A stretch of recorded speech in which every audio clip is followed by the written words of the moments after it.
अस्सलाम वालेकुम। अबरार रशीद एक मरतबा फिर आपकी खिदमत में हाज़िर है। मेरी आपसे दरख्वास्त है कि आप मेरे इस चैनल को सब्सक्राइब ज़रूर करें, लाइक करें और इसका जो कंटेंट है इसको अपने दोस्त अहबाब में शेयर करें। मुझे एक सवाल मौसूल हुआ है।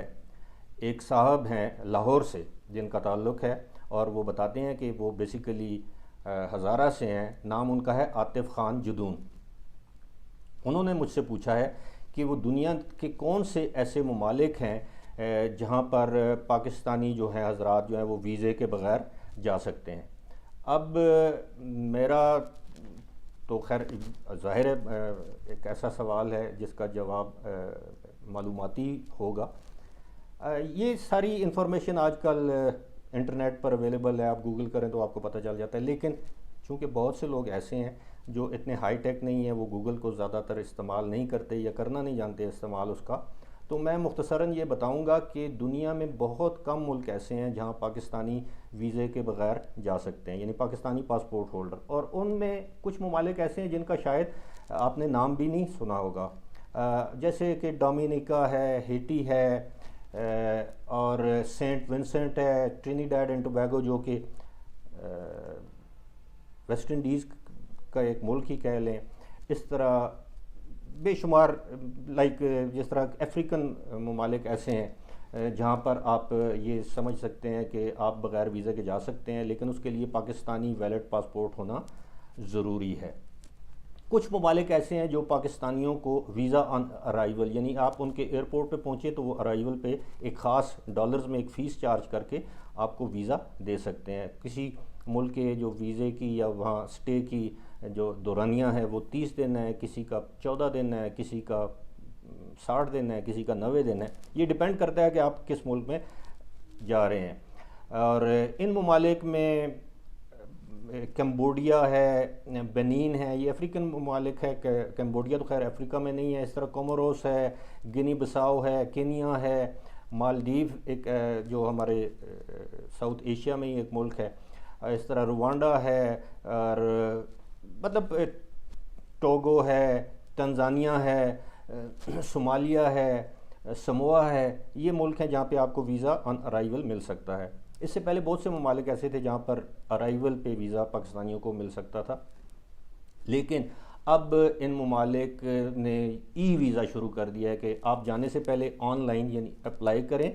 एम्बेसी जाने की ज़रूरत नहीं है, आप ऑनलाइन अप्लाई करें, उसको ई वीज़ा आपको एक ईमेल आ जाएगी, एक डॉक्यूमेंट आ जाएगा, और जब आप मुतलका एयरपोर्ट किसी भी मुल्क में जाएंगे तो वहाँ पर वो आपको ई वीज़ा जो है वो आप दिखा के, और उनके भी रिकॉर्ड में होगा, तो आप उस मुल्क में जा सकते हैं। और ये ई वीज़ा में तुर्की भी है, यूएई है, बहरीन है, कतर है, आज़रबाईजान है, जबूती है, गबोन है, किर्गिस्तान है, नाइजीरिया है। मतलब बेशुमार ममालिक ऐसे भी हैं। लेकिन जितने भी बड़े या वेस्टर्न कंट्रीज़ हैं, जिस तरह यूरोपियन यूनियन की जो शेंजन स्टेट्स जिन्हें कहते हैं, शायद 28 या 29 ममालिक उसमें शामिल हैं, उसके लिए आपको शेंजन स्टेट्स का वीज़ा चाहिए होता है। यानी वो आप किसी भी एक मुल्क में, जिस भी यूरोपियन मुल्क में, मिसाल के तौर पे अगर आप हॉलैंड जाना, हॉलैंड का वीज़ा है तो आपको पहले हॉलैंड के किसी भी एयरपोर्ट पे उतरना पड़ेगा। उसके बाद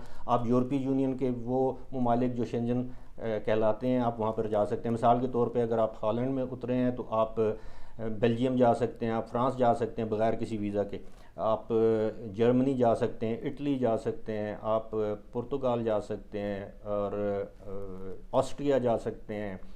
बेशुमार ममालिक हैं, स्विट्ज़रलैंड जा सकते हैं। इसी तरह ईस्टर्न यूरोप में रोमानिया है, चेक रिपब्लिक है, यूगोस्लाविया है, यहाँ पर आप जा सकते हैं। लेकिन इसके लिए आपको एम्बेसी में, मुतलका एम्बेसी या हाई कमीशन में जाकर आपको इसके लिए अप्लाई करना पड़ेगा। दूसरी तरफ कुछ ममालिक ऐसे हैं जैसे अमेरिका है।